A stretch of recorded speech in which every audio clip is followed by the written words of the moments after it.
এক শিক্ষক ১০০ টাকার একটা নোট হাতে করে ক্লাসে এলেন। শিক্ষার্থীদের জিজ্ঞাসা করলেন, এই টাকাটা আমি তোমাদের একজনকে দিব, কে নিতে চাও? তখন ক্লাসের সবাই হাত তুলল। শিক্ষক এবার নোটটাকে কয়েকবার ভাঁজ করে জিজ্ঞাসা করলেন, এবার কে নিতে চাও? এবারও সবাই হাত তুলল।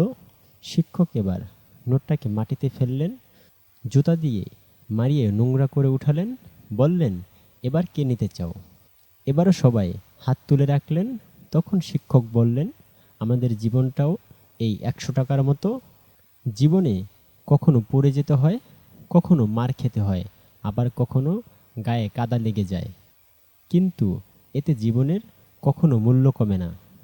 জীবনের বিভিন্ন পর্যায়ে কখনো কেউ আপনাকে নিয়ে হাসাহাসি করবে, বাসে কারোর সাথে ধাক্কা লাগলে দোষ দিয়ে চলে যাবে, অফিসে ছোটোখাটো ভুলের জন্য বস দুটো কথা বেশি বলবে। তখন নিশ্চয়ই আপনার খারাপ লাগবে, মনে হবে আপনার কোনো ভ্যালু নেই। তাই সবার সামনে লজ্জা পাবেন, বিব্রত হবেন, কিন্তু এটা একেবারেই ভুল। মানুষের সাময়িক আচরণ আপনার জীবনকে প্রভাবিত করবে না। দুদিন পর ওই মানুষরাই ভুলে যাবে আপনি কি করেছেন, তারা কি করেছে। আপনার যা ভ্যালু তা আপনারই থাকবে, বরং আপনি বিব্রত হয়ে নিজের ভ্যালু কমে গিয়েছে এটা সবাইকে দেখিয়ে দিচ্ছেন। আবার বিষয়টা মনে রেখে নিজের কষ্ট বাড়াচ্ছেন, অথচ আপনি কেয়ার না করলে আপনার মূল্য ওই ১০০ টাকার মতোই অনড় থাকতো।